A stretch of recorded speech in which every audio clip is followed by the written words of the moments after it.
Hey everyone, welcome to the weekly update. As you can see, and as promised in earlier videos, it's time for koi.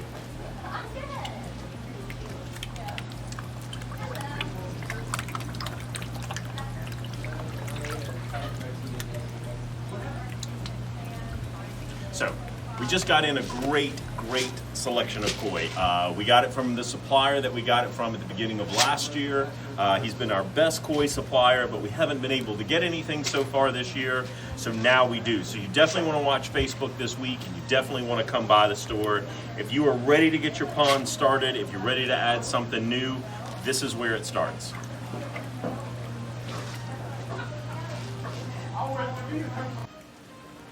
Okay, are you filming now, Kat? Okay. So, this is the new koi system. Not only is it the koi system, but it is also a complete pond fish system. We have gotten ready over the last 2 days, much to Kevin's chagrin, as he wasn't prepared to come in today and have to deal with it all. But he will be showing you all of the pond fish that came in and that are coming in. And Kat, when do we have more stuff? Thursday? Monday. We have more koi than even what you're seeing today. So get your ponds ready and let's get on to the video. Hi everyone, welcome to the saltwater portion of the weekly update. For those of you that are new to our channel, my name is Reagan. I'm the saltwater fish manager here at the store. And up next, I'm gonna take you through, you're gonna follow along with me, and I'm gonna point out my top picks of fish that I have in stock for you guys this week. I'm going to talk to you a little bit about them as well. So without further ado, let's go take a look at the fish that I think are the best ones that I have in the store for you. All right, everyone, for the first time in over a year, actually, I have been able to get in some MANCHU lionfish. Now these lionfish look very different than pretty much every other species of lionfish, dwarf or the larger bodied ones. They have the beautiful bands on their pectoral fins that you can see. These guys are more of a burnt orange color, and they get the name MANCHU from the two what look like streamers coming off of their mouths that do sometimes curl up at the ends, just like a MANCHU mustache. That's how these guys get that name, is because they too look like they have a MANCHU mustache. Now, MANCHU lionfish are venomous like all lionfish, and they are also carnivorous and predatory like all lionfish as well. These guys typically start out, like, again, all lionfish, eating live foods such as ghost shrimp and guppies and things like that. But, like I always say, with patience and consistency, a lot of times there's no issue transferring them over to frozen foods. These MANCHU lionfish I got in today, I actually got 2 in today. They are true extra larges. They are pretty much full grown. They're really not going to get much bigger, as MANCHU lionfish are actually a dwarf lionfish species. These guys only get about 4 inches in size, 4 inches long, and then they're going to max out. So these guys can even go in some of your smaller tanks. As long as you've got fish that are too big to fit in their mouths, these guys are going to be safe with anything. They are, like I said, predatory. If they're hungry and the fish is going to fit in their mouths, they're going to eat it. But like I said, as long as you put them with fish that are bigger than their mouths, these guys are going to be totally fine, as they're not a very aggressive fish, so they're going to kind of just hang out by themselves. But your MANCHU lionfish is definitely one that is pretty rare in the aquarium trade. You don't see all that often. So you're definitely going to want to come down and check out the MANCHU lionfish. Up next on my list is this absolutely breathtaking red emperor snapper. So red emperor snappers are not a very common fish in the aquarium trade either, and this one is perfect. It is a picture perfect specimen of a red emperor snapper. And what's pretty cool about this guy is that this is actually the juvenile red emperor snapper that I had in a handful of months ago that I did point out in my video then. And it was much smaller. It was probably a third of the size this guy is now. He has grown significantly in just a handful of months. And he is actually back in the store for us to sell to one of you guys that have a little bit larger of a tank. Red emperor snappers, including this guy, like the lionfish that I just talked about, a lot of times live foods are going to be what they start out on, and for this guy, he is loving scarfing down. some rosy reds every day. He does occasionally eat frozen food, so I've started that process of transferring him over to strictly frozen, but he does enjoy chasing and hunting the rosy reds, which is a very natural behavior for these guys. So even once he is fully eating frozen food, dropping in some rosy reds, letting him practice his natural hunting and predatory behavior is something that is going to stimulate them as well and act as a great form of enrichment. Red emperor snappers do get very large, very, very large. So at some point you are going to need a super big aquarium, but for this guy right now, he's not going to need that large of an aquarium. Just know that red emperor snappers, including this specimen, they grow pretty quickly if you feed them a lot and feed them properly. They're going to grow pretty quickly. So I would go ahead and put him in a larger tank, 180, 210. He'd be fine in there for a good number of years. And just like the lionfish, these guys are predatory. And because they eat rosy reds, if there's a small fish in your aquarium and he wants to eat it, guess what? He is going to. So definitely place this guy in a fish-only aquarium with big enough fish that he cannot eat. Other than that, this red emperor snapper is striking. And there are some points of the day when he's resting and his white bars on his body are actually a baby pink in color. This one is beautiful. It has a great personality, great weight. You're definitely going to want to add the red emperor snapper to your tank. All right, so I know I've pointed him out before, but I still have him and I don't understand how. This is an absolutely beautiful Harlequin tusk. So Harlequin tusks, for those of you that maybe don't know, fun fact for you guys, these guys are actually a large-bodied wrasse. Even though they're called a tusk fish, tusks are actually wrasses. Harlequin tusks get about a foot in length, about 12 inches, so they do need a little bit of swimming room. I would recommend, personally, nothing less than a 180, but for a while, these guys can get away with a 125 or something like that for a while. Harlequin tusks are carnivores. They do need large, meaty foods, such as your LRS chunky that we sell here.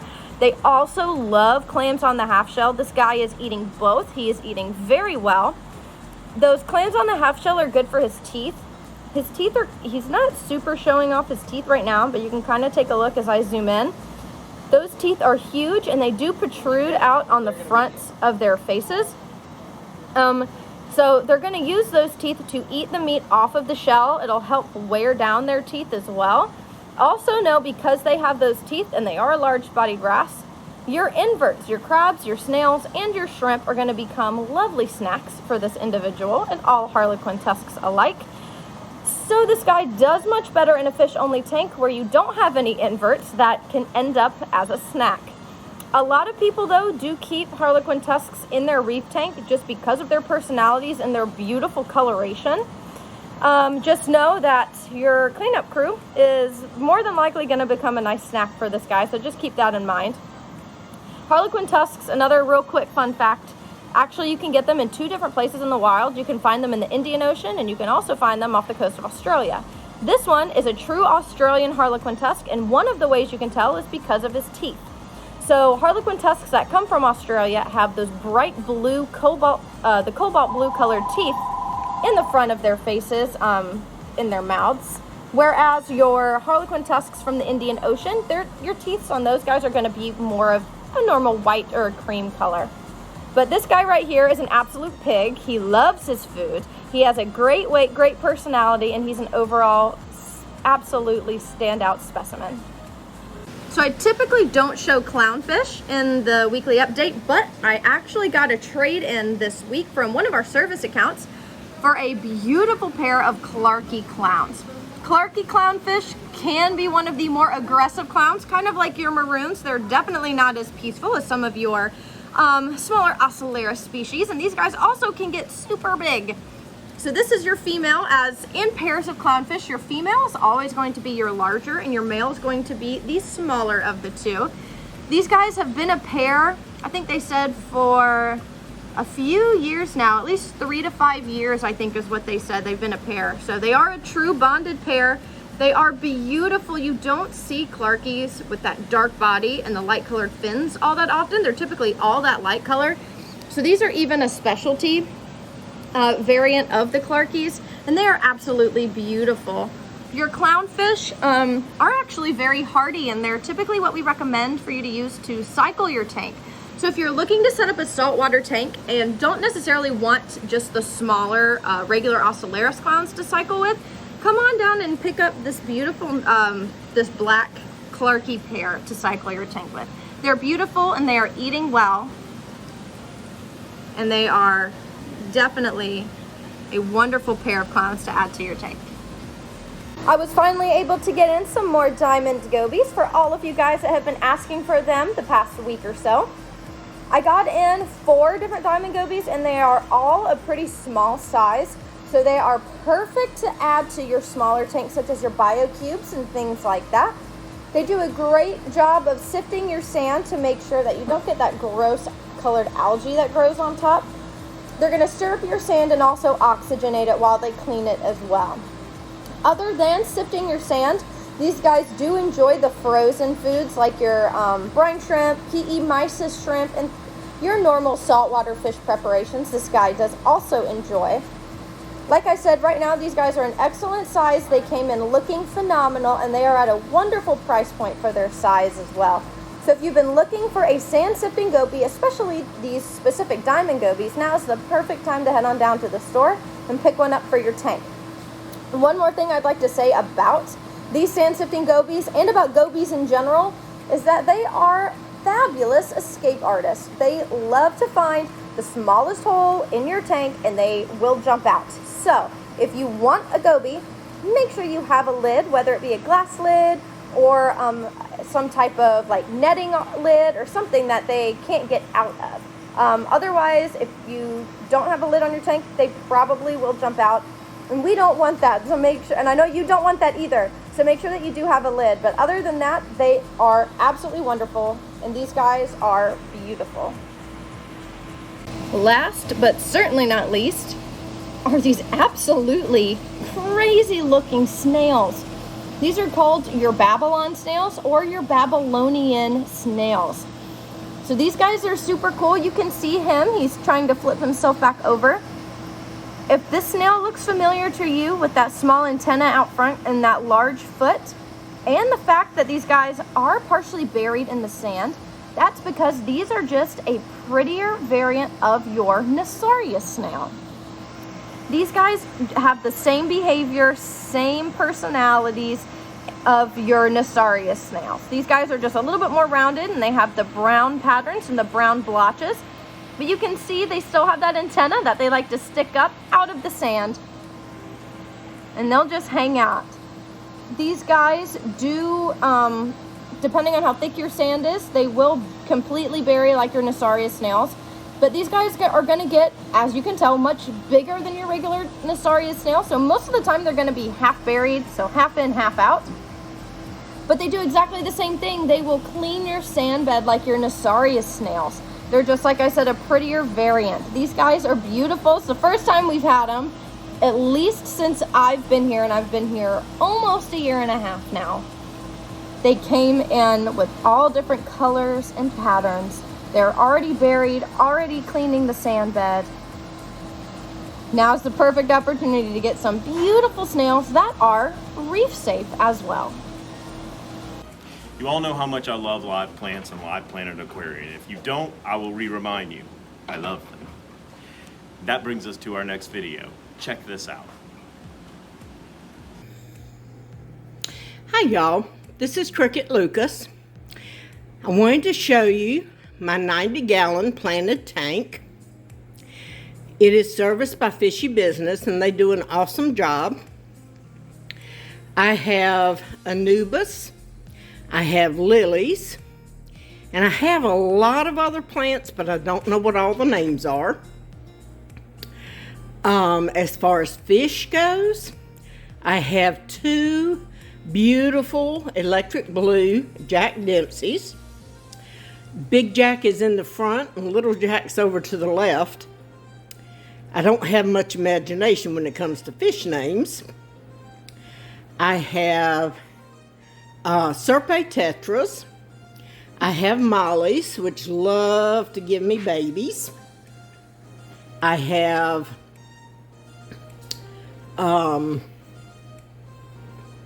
clown loaches. I have 5 of them. There's a couple of them right there. There's another one. I have this great piece of driftwood that is just awesome. It has plants planted all around it and in it. Has lots of holes for the fish to hide in. I also have some flagfish. I have red fin tetras, Colombian tetras.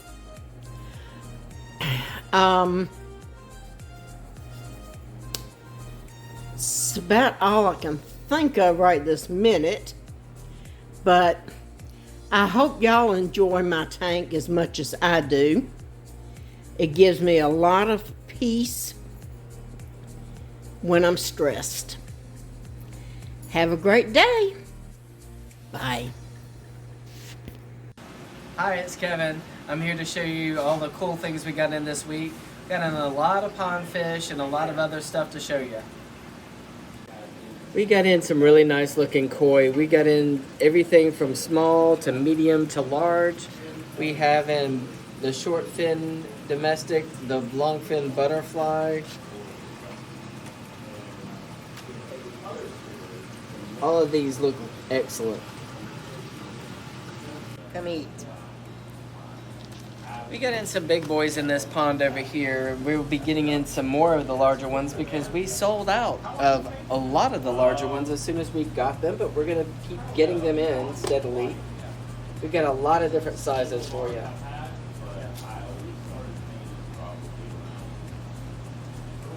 Also an excellent pond fish not to be overlooked is the shabunkin. A shabunkin is basically a calico variety of comet goldfish. They come in a bunch of different colors. They've got a lot of purple, blue, dabblings of orange and black through their bodies. They all look unique and different from each other. Also, we have the Sarasa comets, which are basically in reference to the color Sarasa, red and white. They really look good outside, and the longer they're outside in the sun, the brighter red they'll get. Gorgeous long finnage on some of these as well.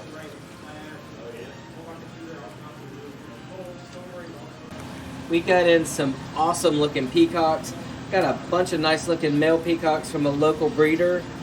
He brought me quite a bit. I've got like 4 or 5 different tanks of assorted peacocks in the larger size. They all look wonderful. A lot of good different colors to be had in there.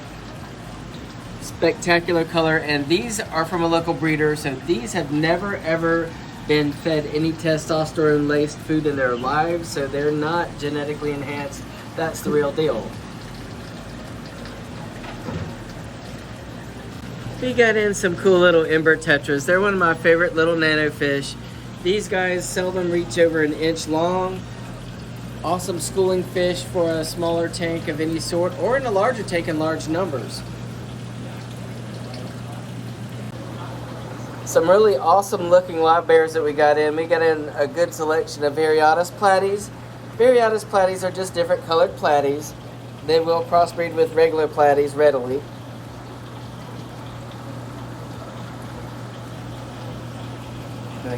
We have some really nice looking little red racer narite snails. Narite snails are excellent for algae control. They usually do not go crazy so far as breeding goes. They really need to be in brackish water in order to reproduce. The red racers give you an excellent color pop as well.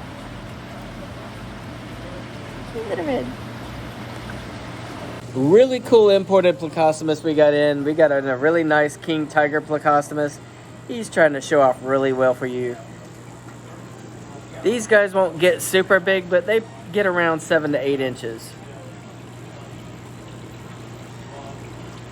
I got in some cute little electric blue Jack Dempseys.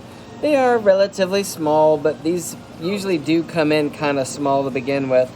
These are not like your regular Jack Dempseys by a long shot. They're a lot more docile and beautiful in coloration, but they make very good tank mates with barbs and the such. We got in some nice looking red glass barbs. These are a different color morph of the common rosy barb. They have matte scaling instead of metallic scaling. That's why they're called glass barbs, because they're see-through, get it? But they're not metallic. But it gives it a really cool color contrast, and they mix really well if you mix them in with regular rosy barbs as well. So they will school with your regular metallic rosy barbs. We got in some really cool FLORIDAGAR. We've been trying to get these in for a hot minute. We finally got them in. I got 3 of them. They're all about, I'd say, 10 to 12 inches long or so. They're pretty good size already. These guys in the wild can possibly get up to 3 feet long. Not quite as large as your common long-nosed gar, but still pretty big. These guys are indigenous to not only Florida, but usually parts of Alabama and Georgia as well.